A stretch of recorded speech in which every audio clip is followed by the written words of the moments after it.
This is the Construction Leading Edge podcast from constructionleadingedge.com and constructionbusinessaccelerator.com. My name is Todd DeWalt, and it's my job to help you maximize revenue and eliminate chaos. This is the podcast for the small construction business owner and leader.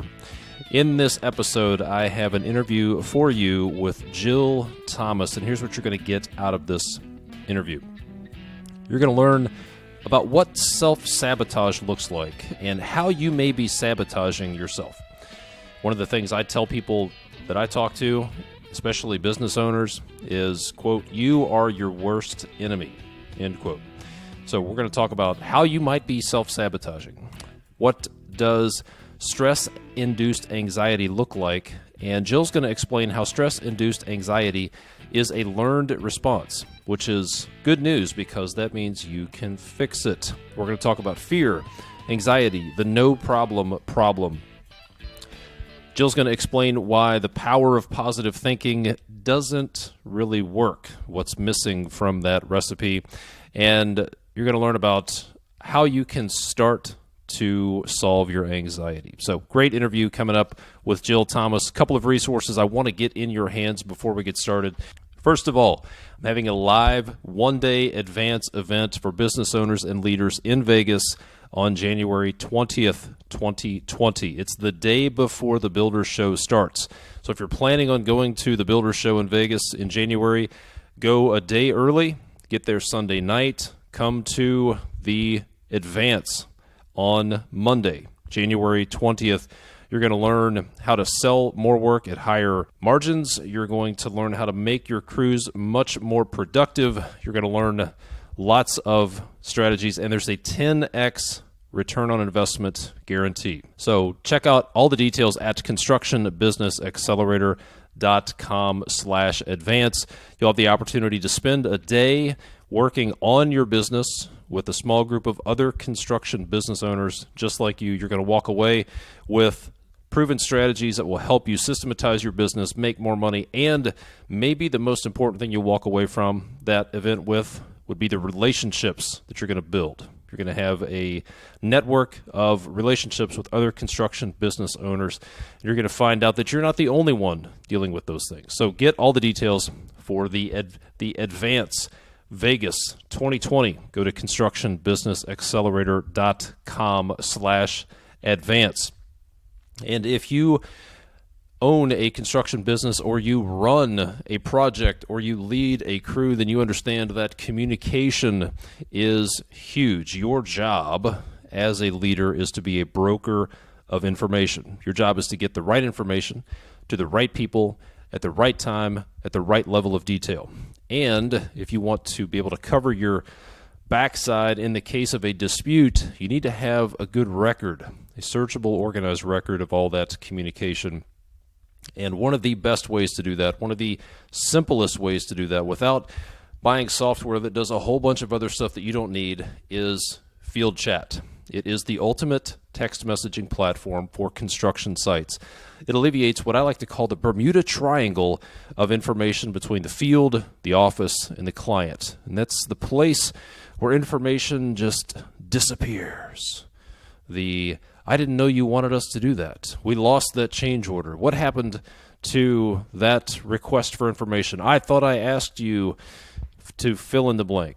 It's the Bermuda Triangle where information disappears and all sorts of problems happen. So Field Chat is designed to help you alleviate that problem. It's going to give you a searchable, organized way to keep track of all your communication, and it does it with text messaging. So if you have subcontractors who don't even have smartphones, they can still get in on this system. You can still keep track of it because it works with text messaging. So here's what it means. It means you're going to have accelerated progress, you're going to reduce mistakes, you're going to reduce rework, and you're going to reduce chaos, all by making your project communication much more effective. And Field Chat is offering you, the Construction Leading Edge listener, 15% off. So you can go to fieldchat.com/edge EDGE, fieldchat.com/edge. Take advantage of that offer to save 15% and start getting your communications streamlined and make your life easier. Now, without further ado, let's get to the interview with Jill Thomas. All right, Jill, thanks for being on the podcast. So let's get right to it, and let's talk about a big problem that some people are dealing with, probably a lot of people are dealing with, especially business owners, but they don't talk about it very much. And that is when it comes to money, what does it look like when people sabotage themselves when it comes to money? This is a tough one because people don't even want to talk about it even with me, and they're paying for my time because it's so emotional. It's embarrassing. It's almost like talking to somebody about money is almost like getting naked in front of a crowd. You having to explain where your flaws are and what's been going on. And when you're sabotaging yourself, what that looks like is, I can't seem to get past a certain number. I see this all the time with clients, and for some reason it's 100,000 or 110,000. It's always one of those nice round numbers, but no matter what they do, even if they're supposed to get a big check for $30,000, it'll somehow get pushed to the next month, and they'll find themselves always hitting that exact number. It's almost like the set point with weight loss. They can't seem to get past it. And I see this over and over again, but when you really look at it, when you really talk to them, when you get down to the nitty gritty, you can see that there are behaviors, there's things that they're doing that are keeping that flow from happening as easily as it should. And that's one of the reasons it's helpful to have, a guide or a coach, because sometimes just having somebody look at this screen, you know what, you stopped sending emails on the 3rd, that might have helped, things like that. That's what it looks like. Yeah. So the set point, that's an interesting analogy. Here's what I've seen a lot. I've started to pick up on this trend. People have what I've coined a just enough mindset. So I'm just going to, it's really based on, like, in some cases, it's like crisis mode. It's only responding to crisis. Like, oh crap, I'm going to run out of work. I need to go get some estimates out. Oh crap, I'm going to run out of money. I need to send some invoices out. Oh crap, I can't make payroll. I've got to go collect some money. It's this just enough. It's responding to crisis, but never really, for some reason, they can't get ahead. It's amazing what they can do when their back's against the wall. When they have to make payroll, they are incredibly creative and determined, but they only seem to be able to tap into that when they have to. Is that a thing? That is a thing. There's two parts to it. One of them, if you're one of those just enough people, and I know who you are. If you look back at your family history, I want you to look at parents or grandparents, and I want you to see their level of prosperity. Were they in the just enough as well? Were they always right on the edge? If they were, you want to think about this a little bit as learned behavior or a learned accepted way of being. Being right in crisis mode, if your family is used to always being there, then it's going to feel in some odd way kind of comfortable. Okay, I know how to handle this. I know how to handle just enough. If you get extra, if you get more than just enough, now what do you do with it? You have to now invest it. I don't know how to do that. Now I have to buy something. I don't know how to do that. There's that mindset. The other part of it, of just enough, is that your crowd especially, these are contractors mostly, these are fixers. We love to fix problems. They love to put the fire out, build the new building. And what bigger problem can you have than I have to make payroll by Thursday and there's not enough money in the bank? Oh my God, now they get to be Superman. This is awesome for them. There's a payoff in some weird little way. And I know you guys are thinking, there's no payoff. I would never want that. Yeah, if you really think about it, you might be able to admit that it's a little bit fun. It's a little bit fun. Sure. It's it's what I called the no problem. So several years ago, a guy brought me in to run his business, and unbeknown to me, it was in crisis mode. And he had been running this business in crisis mode for a decade, and that's all he knew. And then I was able to come in, put some systems in place, grew the business, eliminated a lot of the chaos. And then what was really interesting was he didn't know how to behave. And it was almost like he was uncomfortable with the lack of crises. Therefore, he would, from the outside looking in, like from my seat, it looked like he was creating problems because he was uncomfortable he was only comfortable when there was a crisis to solve. He should have been a firefighter or a police officer. I don't know. He was kind of a crazy man, quite frankly. He drove the rest of us crazy. But it's like the no problem. And this sounds crazy.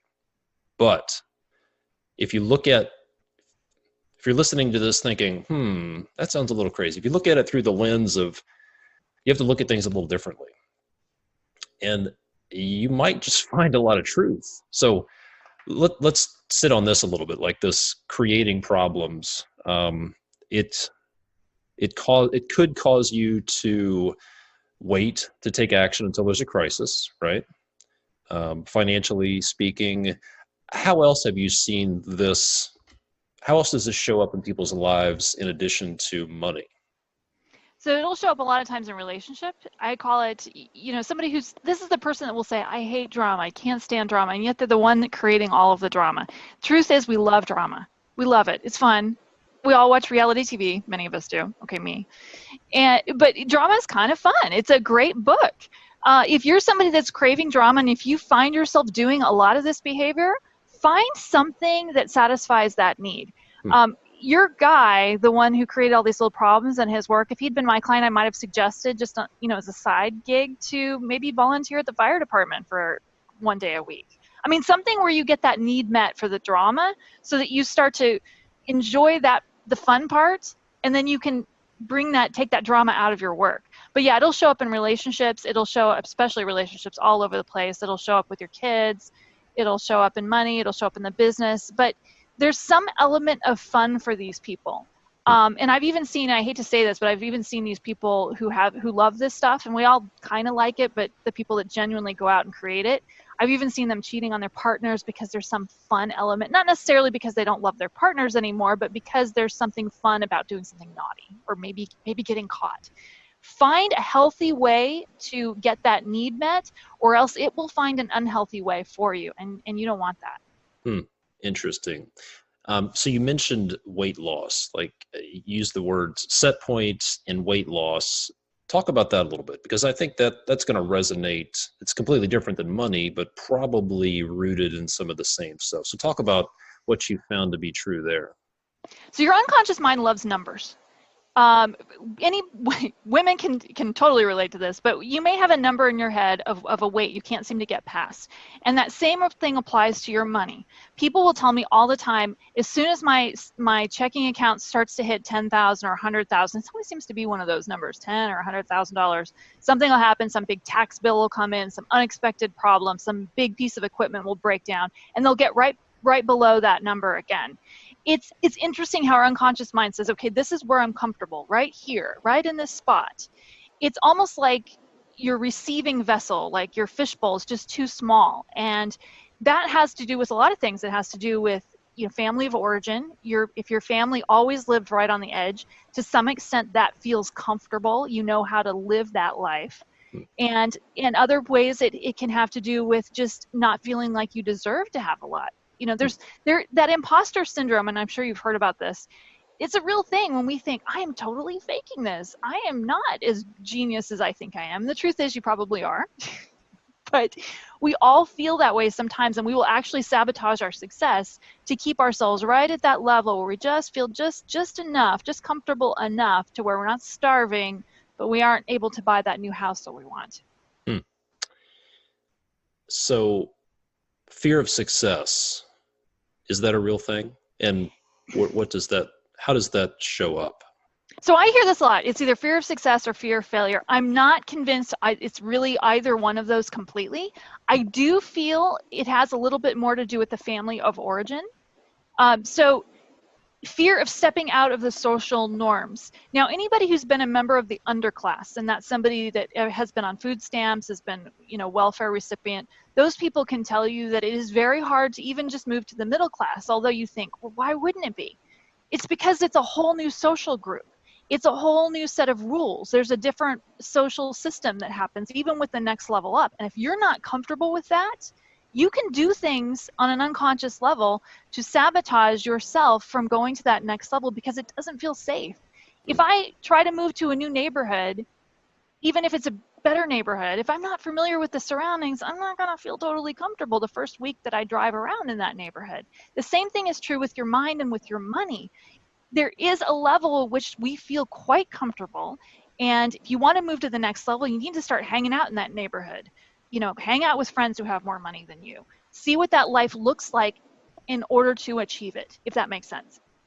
So it's not necessarily a fear of success. Is it really a fear of discomfort that we associate with the new thing?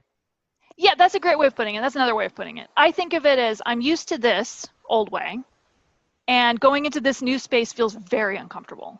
And I don't know what to do. I don't want to embarrass myself. The number one fear with men, by the way, is fear of embarrassing themselves. Women are afraid of getting attacked. Men are afraid of embarrassing themselves. It's kind of interesting to see that we have different ones. But, the fear of embarrassing yourself, a fear of looking bad or not knowing what the rules are. Nobody wants to be that person. So the fear of success can be rolled into that same idea, but I do feel it's more about feeling uncomfortable in this new place. So fear of embarrassment. So let me just paint a picture. Let's say you have a business owner, they're making about $80,000 a year take home pay, and they set a big, hairy, audacious goal. They want to make $250 a year. Love it. And it seems like the math is pretty simple. I just need to go do this. I need to go ramp up my business development. I need to bid on this number of jobs, knowing I'll get this percentage of those jobs, hire this many people. The mechanics are pretty easy to figure out. What could be going on in this person's head that is really preventing them from going from 80 grand a year to $250,000 a year? What are some real tangible things that they're going to be facing? Okay, so first of all, it's not going to be just how many bids they're going to do. It's going to be big bids for bigger jobs, right? You're talking to a different crowd. Now you're no longer in the neighborhood, literally neighborhood that you were used to. You're going to be going into the neighborhoods with the nicer homes or the nicer buildings. Now you're going to be dealing with perhaps a different municipality, perhaps a different city ordinance, a different set of rules. Maybe you don't know the rules in the new city. All of the things will start to shift. We all know that it's just as easy to do a big job as it is to do a bunch of small jobs. It's actually easier to do one bigger thing, but the rules are different. It's going to be different. And there's an element of needing to get comfortable with what that means. It might be a little bit harder to go find that customer with the bigger job that you need to bid on, but you're going to be doing the work anyway. You're just going to have to step out of your comfort zone and say, hey, I'm not going to mess with these little bathroom remodels. I'm going to go for the whole house remodels. I'm going to look for that customer. Where are they living? What are they doing? How do I get a hold of them? And if you're used to the small little stuff, it's a little bit of a mindset shift to try and figure out, how do I get in touch with and reach that other person? And you know what? Sometimes you're just going to have to ask somebody, hey, where do I meet these guys? Ask somebody in another neighborhood, not a competitor. Hey, how do I meet these people? Where do I find this? Or somebody like yourself who knows how that game is played. But there is an element of shifting that mindset in terms of who you're meeting, how you're connecting with them, because sometimes the bigger buyer may have a different expectation of how they are approached, if that makes sense. Yeah, so here's what I'm thinking, sort of going back through conversations I've had with contractors. When that, what I call a BHAG, or a big, hairy, audacious goal, gets thrown out there, immediately it feels really good for like 10 seconds. And then the nausea sort of sets in. And then the questions of, well, like you said, okay, how am I going to find these people? And then in the back of their mind, they're thinking, okay, maybe this means I have to go after bigger clients, different clientele. What are they going to think about me? And then imposter syndrome kicks in, which, if you're not familiar with it, there's a 98.7% chance that you struggle with imposter syndrome. And that's how I describe it, is this underlying pervasive fear that at some point somebody's going to walk in, point their finger in your face and say, you have no business being here. You are a fraud. Get the hell out. And so what I find is, after a couple of minutes of these questions of what about this, what about this, what about this, what if this, then they get exhausted and think, well, it's just easier to do the same thing one more day. than to go try to do these new things that present all these fears that the old part of our brain is saying, danger, danger, danger. Just stay where you're at. So well, first of all, how would you describe imposter syndrome? How does that show up? The fear that you're faking it. I mean, we've all had it, and I love your example. You're a fraud, you're a fake. You know what? At some point in everybody's career, I'm just going to tell you guys, that's going to happen. Somebody's going to walk in and say you're faking it, you're a fraud. That's going to happen. Own that. At some point, it's not going to be true, but at some point that's going to happen. So let's just open up the closet and look at that. What does that really look like? How do you respond to that? It is that sense that it's not you, that you don't deserve it, because deep down, and everybody's probably heard of the idea of the inner child, but deep down there's a part of us that really does feel 5 years old, and there's a good reason for that. The reason is that most of your habits that you've created actually started before the age of 8. So in some odd little way, your inner child really is running the show. And I love your example of how do you look at this client who, now you've got to do these bids, you have to change clients, you have to look at the different groups. That just seems so daunting. Part of the reason it feels daunting is because now you're having to create new habits. So the old bridge that you built that took you to this set of clients over here in this one neighborhood, now you're going to have to build a new freeway. Oh my gosh, I don't even know how to do that. What do they want to hear? How do I approach them? That's a whole new set of habits, and that's a lot of work. That's not even just fears. The fears is a big part of it, but that's building a whole new system in your mind and a mindset shift, and that's hard. That's like hiking up a new hill you've never done before. That's not easy. Yeah, and I watched a TED Talk recently from a neuroscientist who said, when your brain thinks, the whole point of your brain thinking is to not think. So in other words, our brains, like thinking is really taxing. It's really high energy, and our brain is all about conserving energy. So the whole point of thinking is to not think. So it's like, oh, there's a mental rut. Let's just drop back into that rut. Here's an old belief pattern. Let's just stick to that. There's an old habit.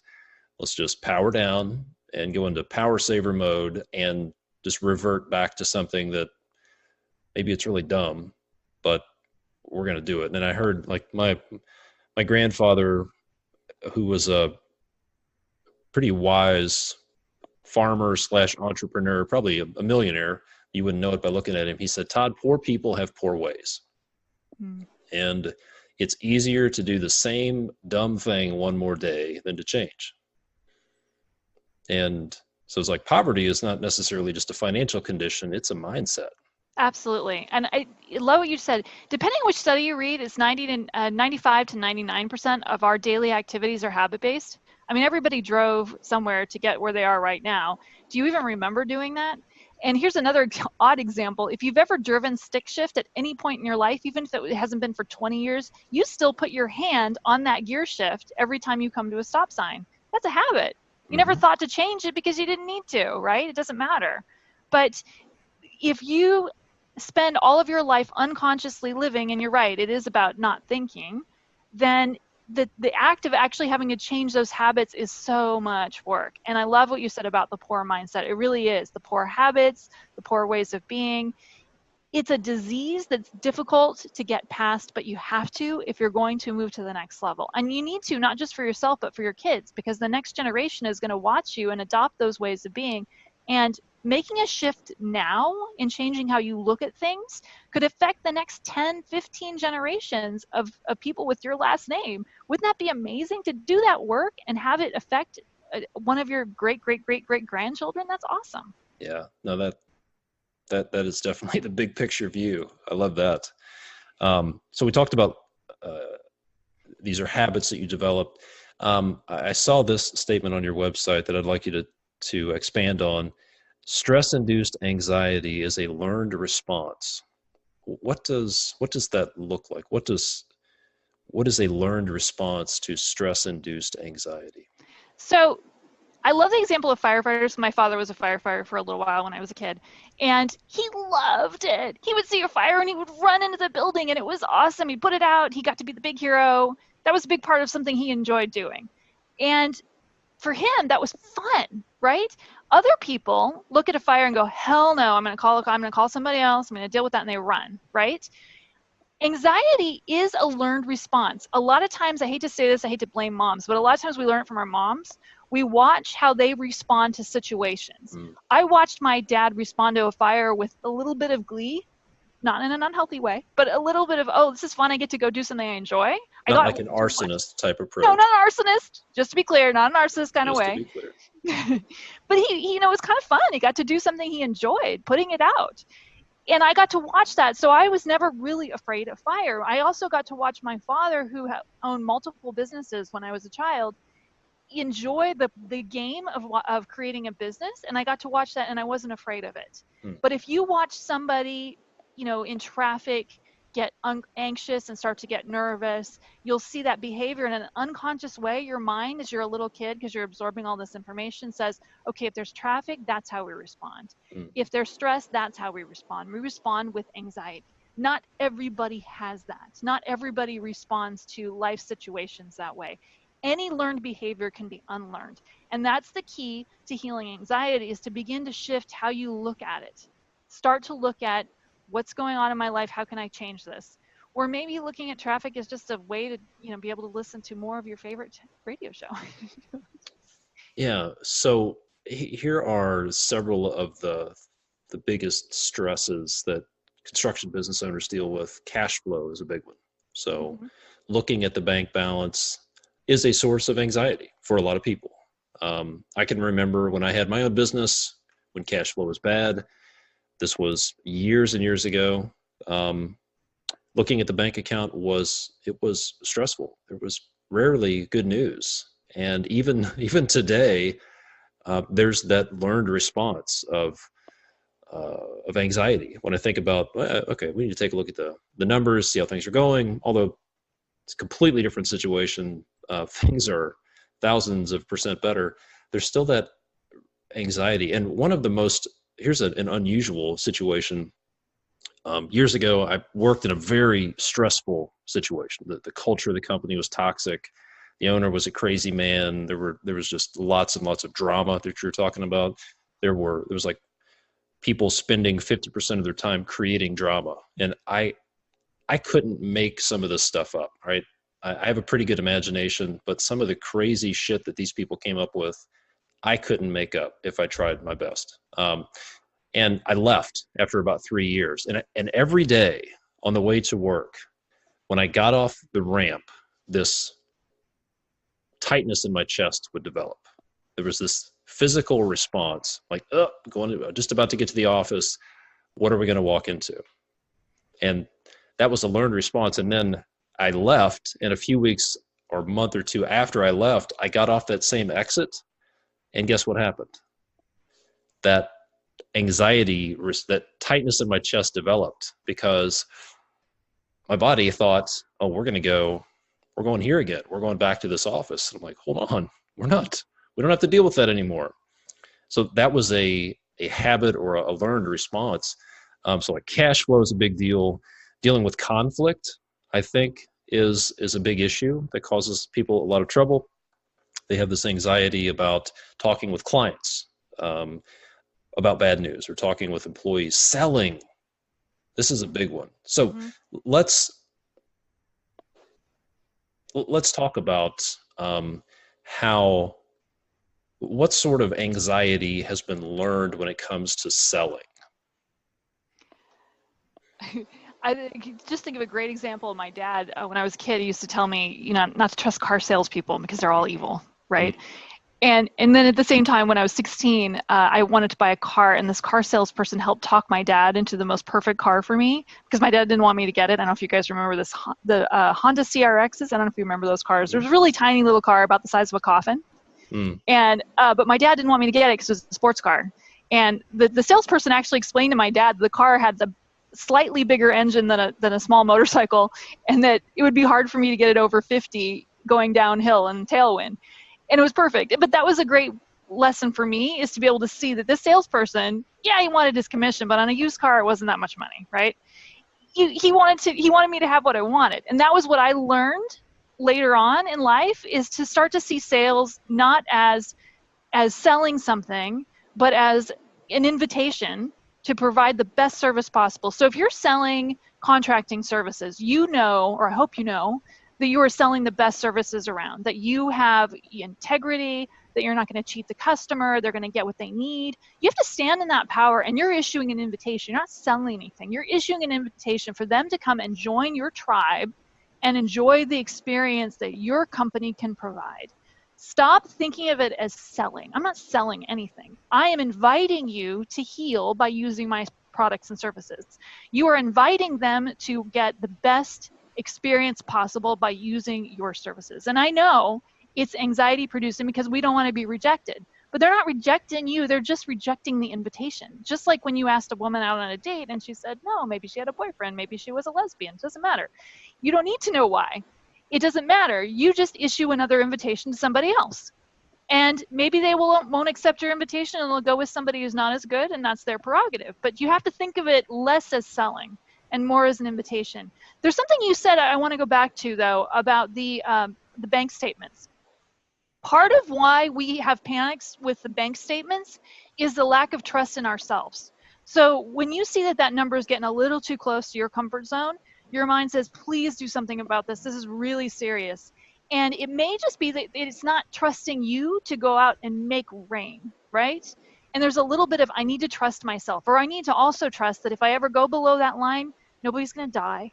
Nothing really bad's going to happen. Could be uncomfortable, but it's going to be okay. And there's an element of reminding yourself that you are Superman or Superwoman, and that you can handle this. You've been down this road before. You know what you're doing. It's a little bit of faith.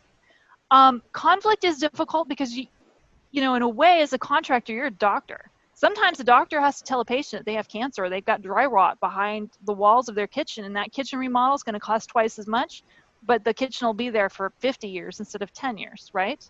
Sometimes you have to do that, but I want you to just sort of reframe it. Instead of being conflict, think of yourself as a doctor delivering professional advice and information, and stand in your power and be confident about that. The reason we lack the confidence is because we remember when we were a child, again, inner child, we remember when we were a kid and we had to deliver bad news, and sometimes that bad news may have resulted in getting hurt or injured or a scolding of some kind. But you're no longer a kid. You're a powerful person. You're a professional. Remind yourself of that when you're about to speak to a client and you need to deliver moves they don't want to hear, and just be that person. Yeah. So take control of the narrative. What I've found is you have these default modes that you go into that produces anxiety, and it's a story you're telling yourself. So you just need to tell yourself a better story. Ultimately, you're making these feelings are coming from some story you're telling yourself, right? Exactly. And it's generally, I've walked through this so many times with people who have said, all right, this happened, and I got really anxious. So I said, okay, what actually happened? Well, there was like this phone call or a text message. Okay, so let's separate the thing that happened from the story that you're telling yourself about what it means. So tell me the story. Well, I assume it means this, and I speculated this, and I jumped to this conclusion, and then I went 4 more steps down this rabbit trail to where I'm naked, homeless, my wife has left me, and I'm penniless, sleeping under a bridge. Like, so what do you want to make a decision on? Like, that's a fantastic story. It's not all that helpful. I recommend you actually just take action and respond, not react, but respond to the thing that actually happened, and then split up all of that story. So like looking at cash flow, it's a number on a screen or on a piece of paper, and everything else is just a story that you're telling yourself. And I think, tell me what you think about this. It seems like a lot of these behaviors are really rooted in some primal fears. Like you mentioned, men tend to be afraid of embarrassment, and women tend to have a real fear of being attacked. What are the most primal fears that a lot of this stuff, a lot of these things are rooted in? Fear of being abandoned. People are really genuinely on a very soul, very core level. They're afraid of being unloved, abandoned, maligned, just isolated from the tribe. Even people that say, oh, I'm an introvert, I don't really like people. I don't really like people either. No, that's not true. But I'm an introvert as well. But I have a very genuine, and most of us do, this primal fear of being isolated and shunned, right? So that's a big kind of primal thing. And so we're afraid of being shunned on Yelp. We're afraid of being shunned on the internet. We're afraid of being shunned by our community. Those kinds of things happen all the time, and that can be something that motivates you. But the truth is that fear can also cause you to make decisions that would actually create it. So your example of having to give somebody bad news, you're afraid to do it because you don't want them to be mad at you and they're going to write a bad Yelp review or going to post something ugly on Google and you're going to be in trouble. No, most people will read a Yelp review where somebody has had to be clear with a client and be reasonable about it. I mean, we've all read a crazy Yelp review at a restaurant and thought, okay, well, that person really is just nuts. Just ignore that one. It's that primal fear of being shunned, of having being poor. Many of us, particularly anybody like myself who grew up in at times of real poverty, are afraid of being poor again. And there's an element of, okay, let's look at that fear. That's genuine. That's a real thing. But what are we doing differently to prevent that? What are you doing differently than your family of origin did that keeps that from happening? And then I love your example that, being naked and homeless and living under your car. What if that happened? What would you do? Just sitting in it for a moment. How would I fix that? Oh, I know what I would do. I would take these 3 steps. I would call this and I would do that. And you would fix it. But just allowing yourself to be in that moment of the worst and creating a little mini plan. Don't spend days on it, but spend a few minutes. What would I do? Okay, now we've eliminated that fear because now we have a plan for that worst case scenario. And then start to address what's in front of you. Yeah, that's good advice. Let's talk about confidence, or more specifically, the lack of confidence.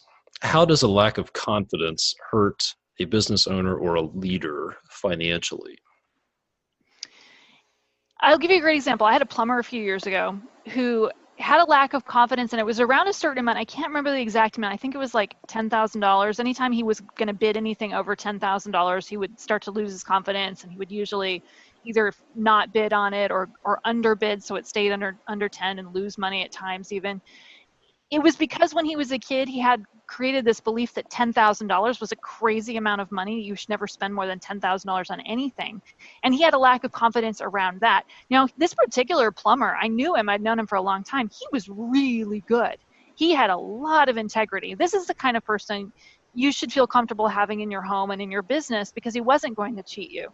And I had to help him. One of the things I helped him with was owning that. Like, this is a good person. This is somebody who's never been sued because he's never set fire to anybody's house. I know plumbers accidentally do that sometimes, but he's never done any of those things. You have to stand in your power and realize that if you're good at what you do, you have to make sure the customer knows that, not for your benefit, but for them, for the customer's benefit, because out there somebody is walking around in your neighborhood who has a ton of confidence but not a lot of integrity. And if you don't stand in your power and absorb it and be the strong person that you are, they're going to use that other person. So in a way, confidence isn't just about you anymore. It's about the community as a whole and creating a better experience for everyone. Does that make sense?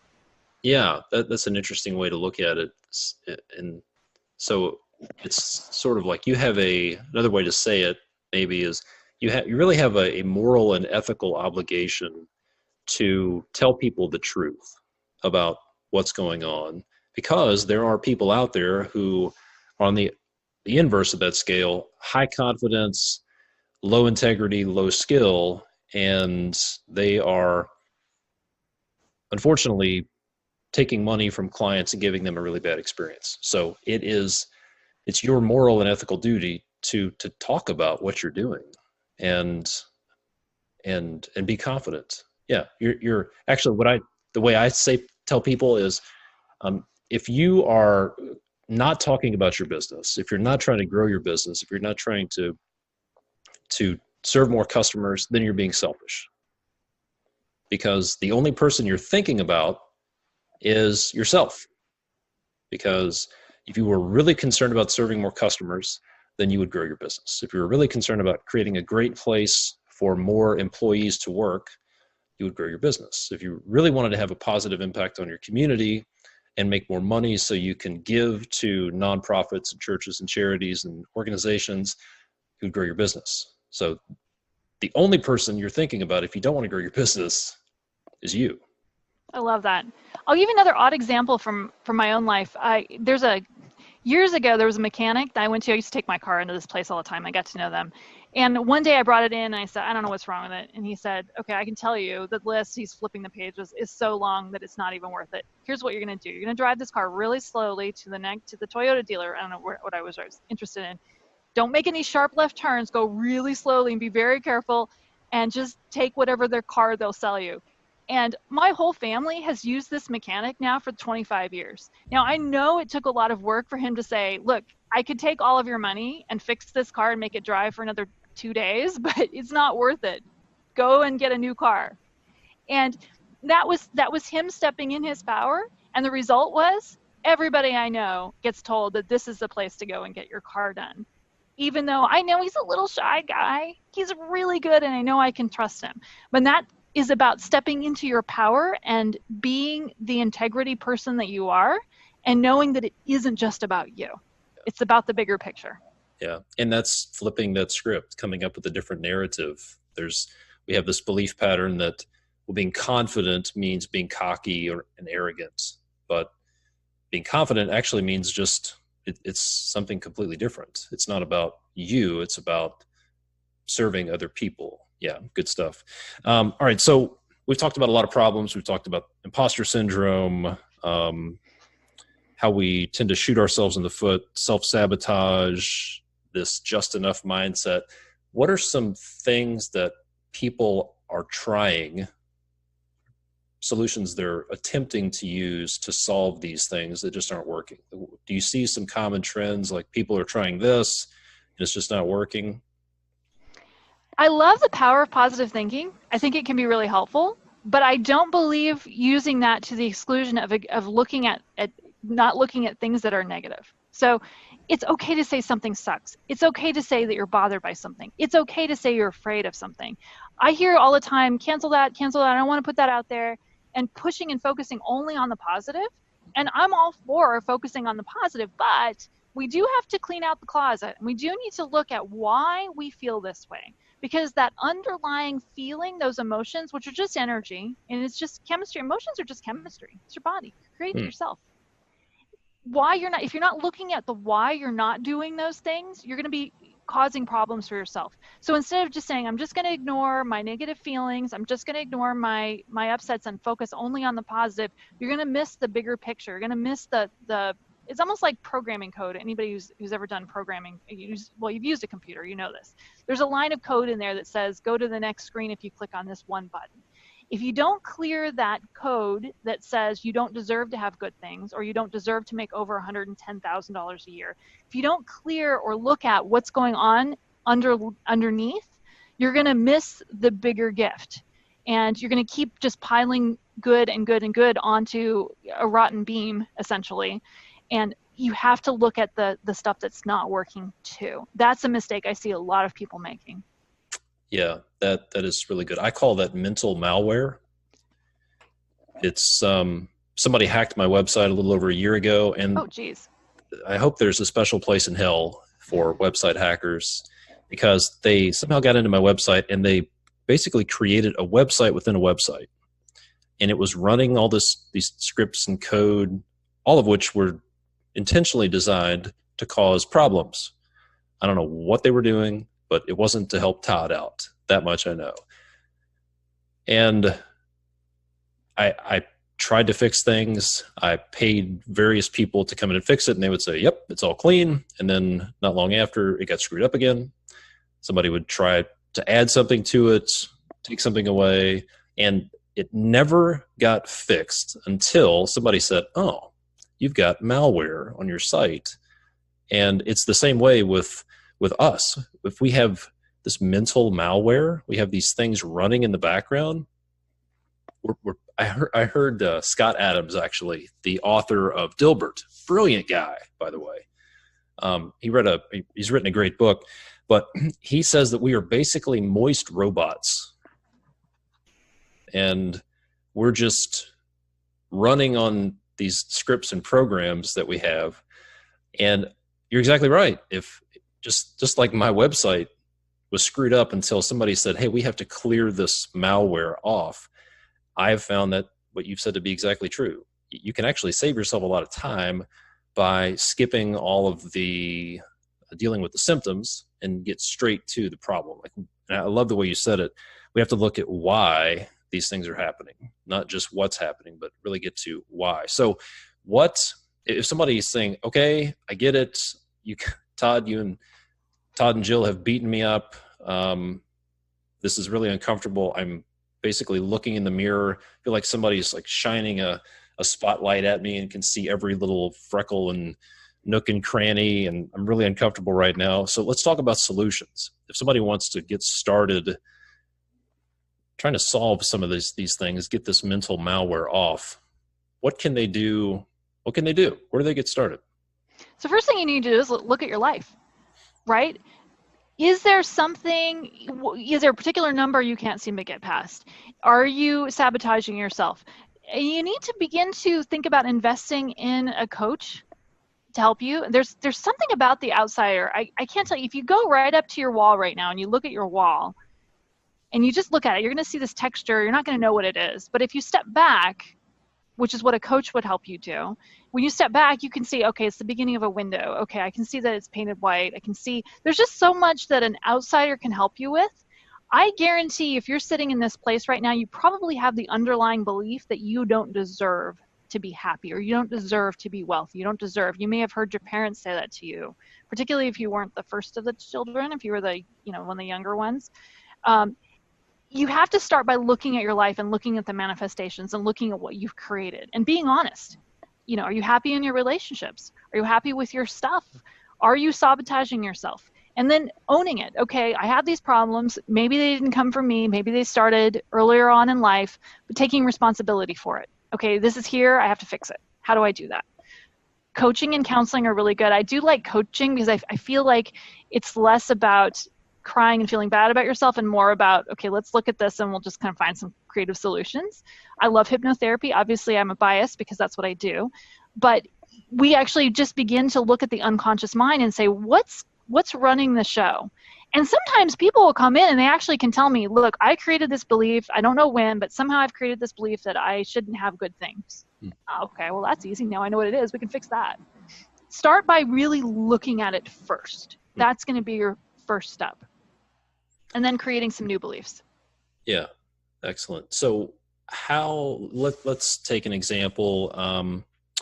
This is pretty pervasive, selling, especially with contract. Well, let's see. There's so many. Which one do I want to? I like selling. Selling's good. Yeah, let's talk about selling. All right.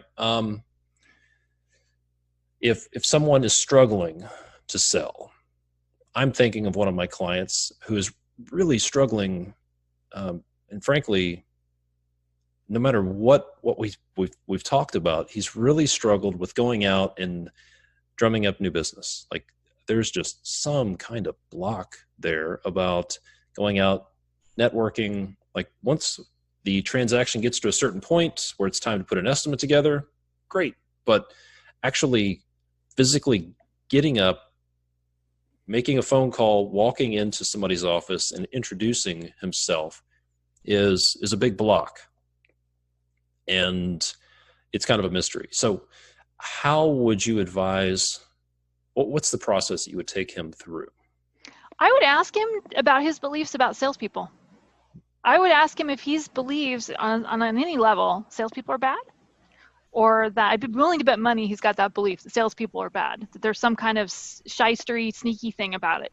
I would absolutely encourage him to change his mindset. It's an invitation. It is not a sales proposition. The most successful people I know, including myself, don't really care if a person buys. They want them to have a good experience. They want to solve a problem. He has to shift the mindset from selling and trying to get money from people, which is probably what he thinks he's doing, to issuing an invitation, providing a service. Some people, I will admit, some people just really don't like that part of the business, and maybe they should hire somebody to represent them who does. In some cases, I don't think that's a bad thing. Just pay some kid who loves doing it, who it's fun for them, that sees the game and enjoys it. We don't have to be good at everything. This is why we hire employees. There's some parts of my job I'm just not going to touch. I pay somebody to handle that because I just give them a little money and the problem goes away. I love it. Think about it from that perspective. But even not hiring somebody to do that part of the job is part of the mindset too. That fear that it's something bad. I would really want to look at his belief system, because I guarantee you he's probably got salespeople are bad in there. Yeah. And you also touched on a piece of mental malware that I found that a lot of contractors deal with, which is the belief that I have to do it all myself, or I have to be, here's one that's really pervasive and really sneaky, really bad. The statement that I have to be the best at everything, or I'm the only one who can do this. So here's how this plays out. This one, one of the biggest problems in construction right now is the skilled labor shortage. Mm-hmm. I call it a skilled labor delusion, and here's why. The business owner has this belief, I have to be the best, I have to be the only one who can do something, whatever it is, bidding, business development, project management, estimating, pulling levers on a piece of equipment, whatever. So they finally get really busy. They get to a point where they have to hire somebody. They bring somebody in who's actually better than them at something. And so owner has this belief, I have to be the best, I have to be the only. And then Steve comes in and he's better at something, or he becomes better at something. That causes some real dissonance there. And subconsciously, the owner will attack Steve and undermine Steve and sabotage Steve until Steve finally is like, I'm tired of this shit. I'm leaving.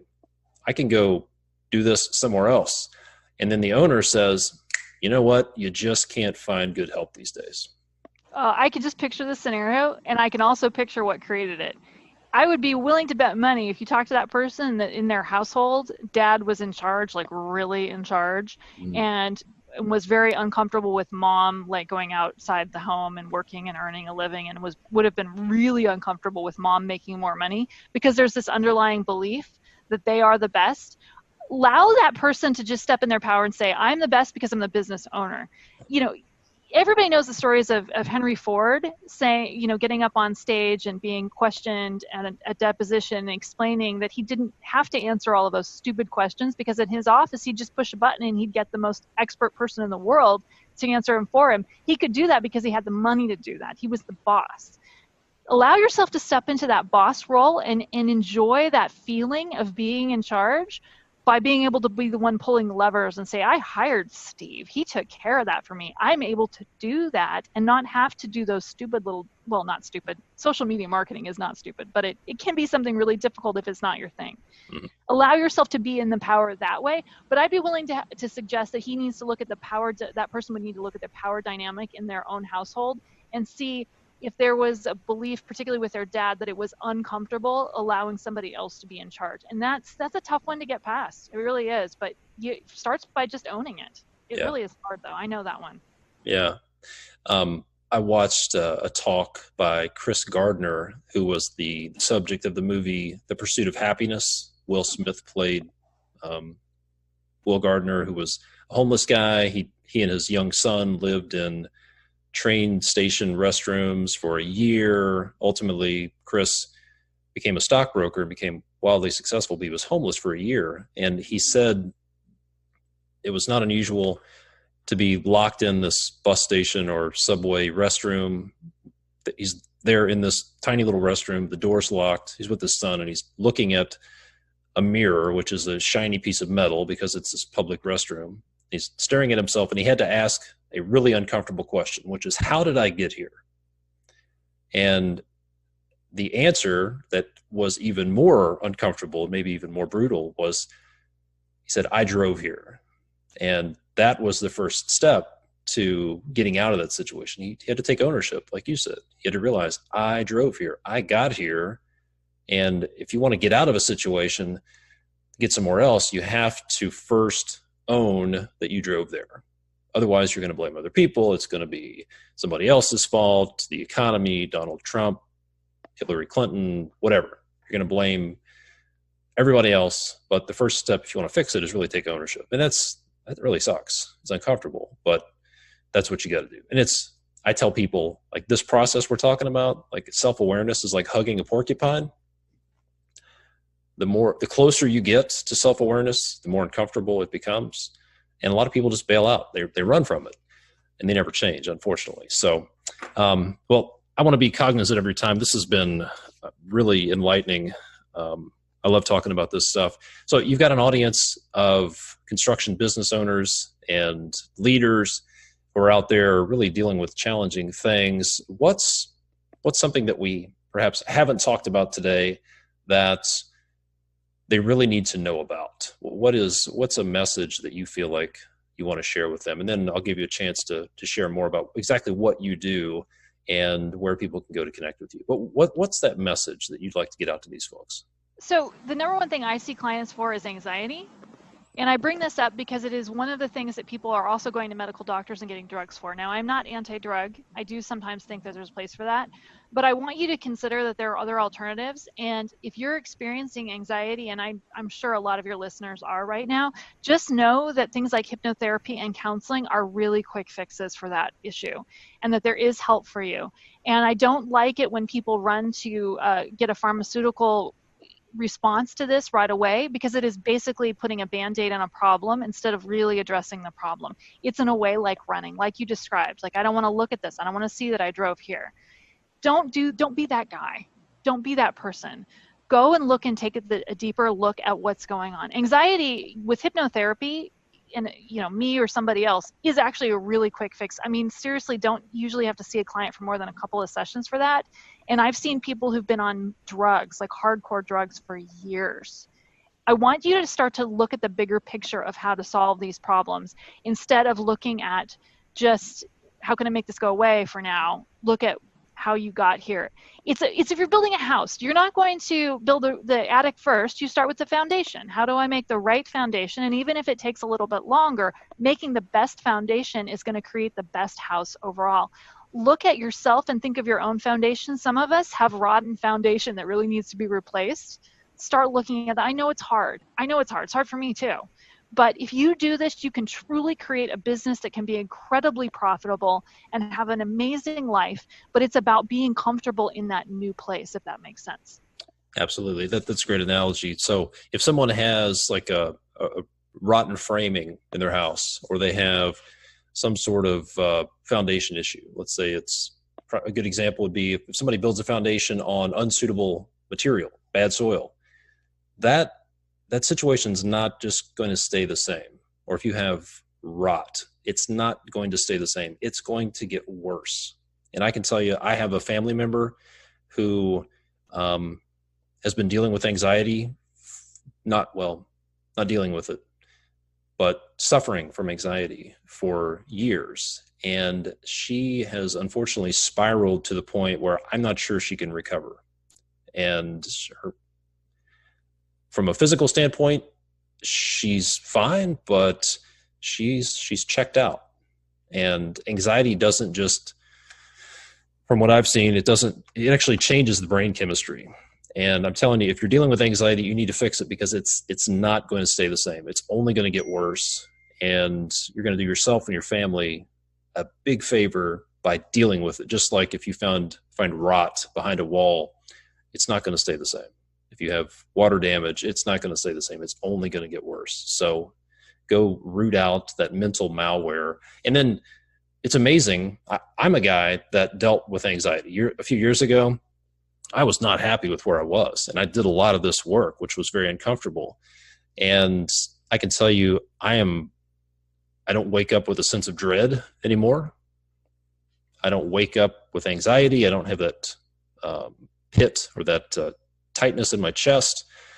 I'm a pretty happy guy now, but it took some work. And I can tell you, it's a hell of a lot better than the way things were before. So if somebody wants to connect with you, Jill, where should they go? Well, first of all, what exactly do you do? Explain that for a couple of minutes. And then where should people go if they want to connect with you? So I'm a hypnotherapist and I work on that malware. I help people get into the unconscious mind, to the place where that malware, as you put it, I love that word. I'm going to use that now from now on. But get into the place Sorry, where it's that copyrighted. You unconscious. can't use that. Oh no. Okay. I'm just kidding. Go ahead. Going to get into that place where the bad coding was created and help them create some new programming. We're going to work on the foundations. That's what hypnotherapy does. Your unconscious mind does not know the difference between a real or an imagined event, which is why if you have a dream when grandma's chasing you with a cleaver and you're afraid of her, and you wake up and you go, why would I be afraid of my grandma? She loves me, right?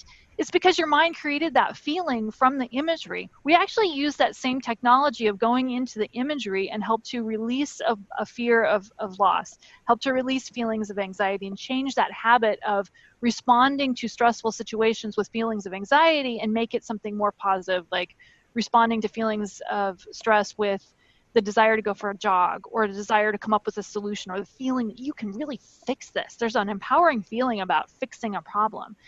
If you want to connect with me, you can go to my website. There's a lot of free stuff on my website, soulconnecthypnotherapy.com. And if you go to soulconnecthypnotherapy/free, there's some free meditations, which are basically just short hypnotic sessions, and all kinds of free stuff to connect with me. I see clients remotely as well. But whether it's me or somebody else, if you have anxiety, and I will tell you, I love your example of seeing how it progresses, it actually can become fears and phobias as well if you don't heal it. And when it becomes a fear or a phobia, now your life starts to get really small. If you're afraid to get on a plane, you can't go to Hawaii for a vacation. If you're afraid to drive on the freeway, you can't drive to the next town. Life starts to get smaller and smaller if you don't heal these things. And whether it's me or someone else, get some help. Don't be afraid of it. It's not weird. It's fun. It's super fun. And your life will start to turn around and things can become amazingly better, even just with just a few sessions. I've never used, and I've been to counseling and I've done lots of different things. I've never seen anything that worked as well as actually getting into the programming of the mind, which is what hypnotherapy does. Great stuff. Great stuff. I'm definitely going to be checking out your stuff, and you might even see me in one of those sessions. Well, I wouldn't tell anybody if I did because it's private. I appreciate this. This has been fantastic, Jill. I appreciate it. So if you want those links, hang on at the end of the podcast. I'll have that again and tell you where you can go to get all that stuff. So, Jill, thank you so much for sharing about this. I really think this is some of the most powerful work people can do if they want to see some serious changes in their life.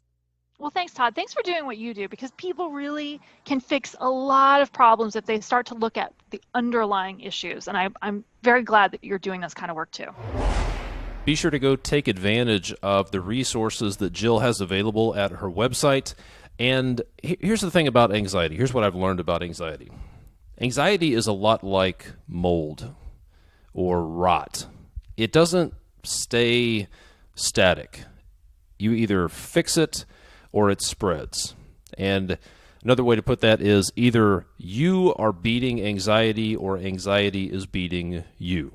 If you're struggling with any level of anxiety, then you need to take action and you need to get on top of that before it gets on top of you. It will get worse if it's left unchecked. Just like mold or rot, it will spread. It will infect other parts of your life. I've seen it. I know of people who are debilitated by anxiety, and it's too late at this point. Maybe there's something they could do, but they're so far gone that they just can't do anything about it. So if you're struggling with anxiety, understand, first of all, you're not the only one. All right, I've dealt with it. I take steps on a daily basis to beat it back. And if you're a business owner, you're really prone to it. So first of all, understand you're not alone. Number two, understand there are resources available and that you really need to get on top of this. And Jill has made a lot of resources available, so take advantage of those resources. Also, be sure to check out fieldchat.com/edge to take advantage of your 15% discount to get your project communications streamlined. And if you're going to be in Vegas, or even if you're not going to be in Vegas, if you want to spend a day working on your business, learning how to systematize your business, how to become a better leader, how to work on some of the things we talked about in this podcast, how to get out of your own way, and also build relationships with other construction business owners who are like you, then join me for the Advance Vegas 2020. It's in Las Vegas, a few minutes away from the convention center where the Builder Show is going to be. It's the day before the Builder Show starts, and you can get all the details at constructionbusinessaccelerator.com/advance. And hey, if you need some more details and you would just prefer to text, then send me a text, 859-667-2015. Let me know what you're looking for, details on the advance, or if there's something else you need, shoot me a text. If that's easier for you, I'll get the information back in your hands. As always, thank you for the ratings and the reviews. If you get some value out of this podcast, then if you could do me a favor and leave a rating and a review on Apple Podcasts or the podcast player of your choice, that would be fantastic. That always helps get the word out there. The more ratings and reviews, somehow it makes the algorithms work better and gets it out to more people on the interwebs. And as always, thank you so much for listening. My name is Todd DeWalt. I have lots of resources for you at my website, constructionleadingedge.com, or you can go to constructionbusinessaccelerator.com and see what's available there as well. And I will see you next time.